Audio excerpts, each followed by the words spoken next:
Selamat datang di channel Sumber Belajar, media belajar masa kini.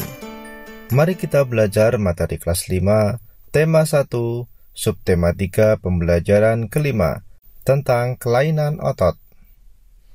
Namun sebelumnya, silakan klik tombol subscribe dan nyalakan loncengnya, agar kalian tidak ketinggalan video-video terbaru dari kami. Mari kita simak video pembelajaran berikut ini. Sobat Sumber Belajar, macam-macam kelainan, gangguan, atau penyakit otot manusia adalah sebagai berikut. Yang pertama, hipertrofi. Hipertrofi adalah kelainan otot yang membesar dan menjadi lebih kuat karena sel otot diberikan kegiatan atau aktivitas yang terus-menerus secara berlebihan. Yang kedua adalah atrofi. Atrofi adalah kelainan otot yang mengecil, lemah, fungsi otot yang menurun. Hal ini disebabkan adanya penyakit polimelitis yang dapat merusak sel saraf pada otot. Yang ketiga adalah stiff atau kaku leher. Stiff atau kaku leher adalah kelainan otot karena adanya peradangan otot trapesius leher akibat gerakan yang menghentak secara tiba-tiba atau salah gerak.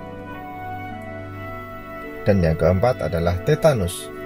Tetanus adalah kelainan otot yang disebabkan adanya infeksi bakteri Clostridium tetani. Tetanus menyebabkan otot menjadi kejang-kejang. Sobat Sumber Belajar, selanjutnya marilah kita simak bacaan berikut ini. Salah bantal. Sudah 2 hari ini leherku sakit. Kepalaku tidak bisa menengok ke arah kanan secara lurus atau ke belakang. Setahuku ini penyakit salah bantal. Apa itu salah bantal? Ketika bangun tidur, ada orang yang pernah mengeluh lehernya sakit dan tidak bisa digerakkan. Bisanya hanya menengok ke sisi tertentu saja, ke kanan atau ke kiri. Keluhan tersebut kerap kali diistilahkan sebagai leher tengeng atau nyeri leher. Menurut Dr. Melia Waryanto, spesialis akupuntur, salah bantal adalah suatu penyakit yang sering terjadi pada saat bangun tidur di mana leher terasa kaku dan tidak bisa digerakkan ke kanan dan ke kiri. Penyakit ini sebenarnya disebut dengan tortikolis. Tengeng atau tortikolis adalah penyakit di mana posisi dagu tidak sejajar dengan tulang dada paling atas dan depan.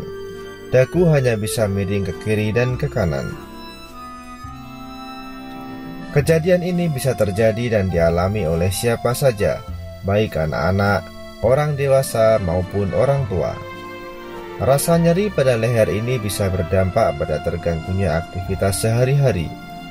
Pada sebagian kasus, hal ini seringkali tidak dipermasalahkan atau dikhawatirkan. Akan tetapi tidak sedikit pula orang yang menjadikan kondisi ini sebagai suatu keadaan yang sangat mengganggu.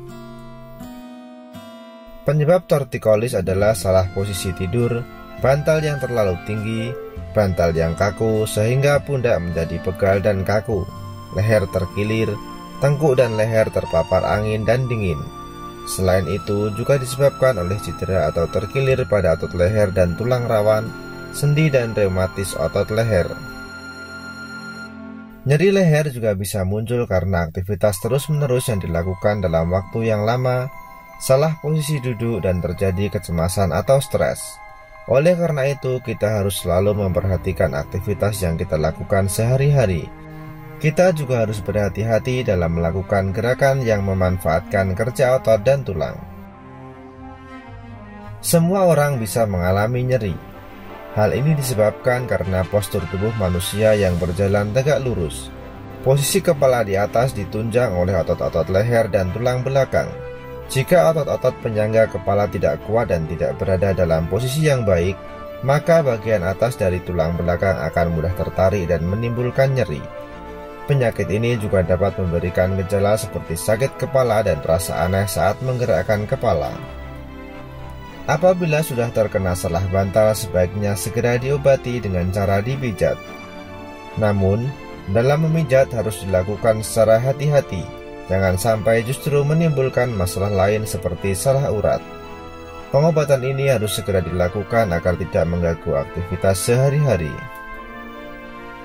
Selain dengan memijat, sakit nyeri pada otot leher dan otot-otot pada bagian tubuh lainnya dapat diobati dengan menggunakan obat-obatan khusus untuk otot. Banyak macam dan jenis obat untuk sakit otot. Ada obat alami dan ada pula obat kimia. Kita pun juga dapat melakukan perawatan sendiri di rumah, misalnya mengompres, menempelkan koyo hangat, dan mandi air hangat. Bagaimana cara agar terhindar dari penyakit salah bantal? Caranya sebagai berikut. Yang pertama, posisi tidur harus nyaman. Yang kedua, jangan menggunakan bantal yang terlalu tinggi dan keras. Yang ketiga, jangan tidur dengan memakai kipas angin yang langsung menghadap tubuh. Yang keempat, pada saat tidur sebaiknya tidak satu posisi saja, bisa miring atau terlentang. Dan yang kelima, tidur jangan di atas kasur yang keras.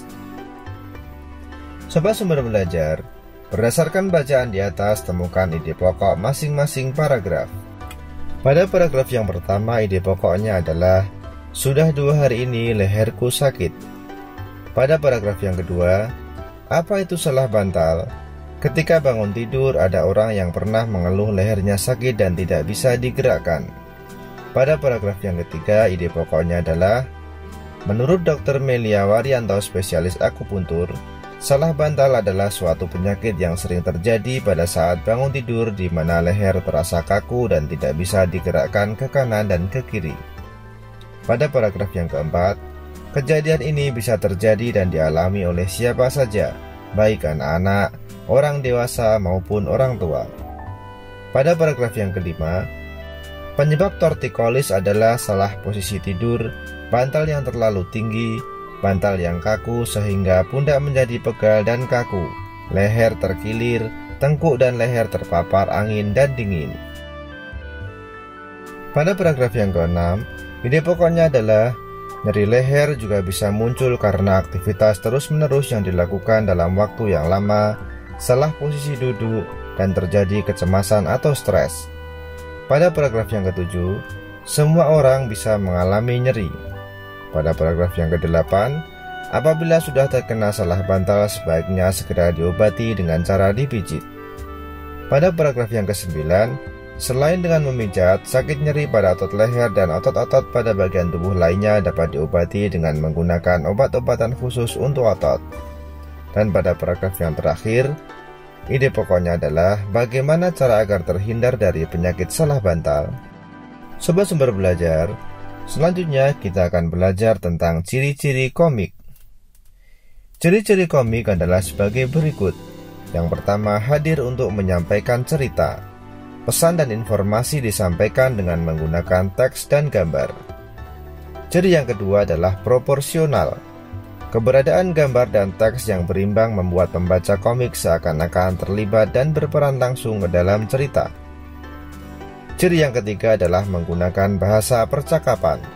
Bahasa yang digunakan adalah bahasa sehari-hari yang mudah untuk dipahami. Berikutnya, ciri yang keempat adalah biasanya bersifat kepahlawanan. Umumnya, isi cerita komik akan cenderung membuat pembaca mempunyai rasa atau sikap kepahlawanan. Ciri yang kelima, penggambaran watak secara sederhana. Penggambaran watak dalam komik dibuat secara sederhana agar pembaca mudah memahami isi cerita dan menangkap pesan yang akan disampaikan dalam cerita. Dan ciri yang keenam adalah menyediakan humor. Kata komik berasal dari komik yang berarti jenaka. Humor dalam komik disajikan secara lugas sehingga akan mudah dipahami pembaca dan biasanya humor yang disajikan sering terjadi dan ada di masyarakat. Sobat Sumber Belajar, demikian penjelasan dari kami. Jangan lupa like, share, and subscribe channel Sumber Belajar. Terima kasih.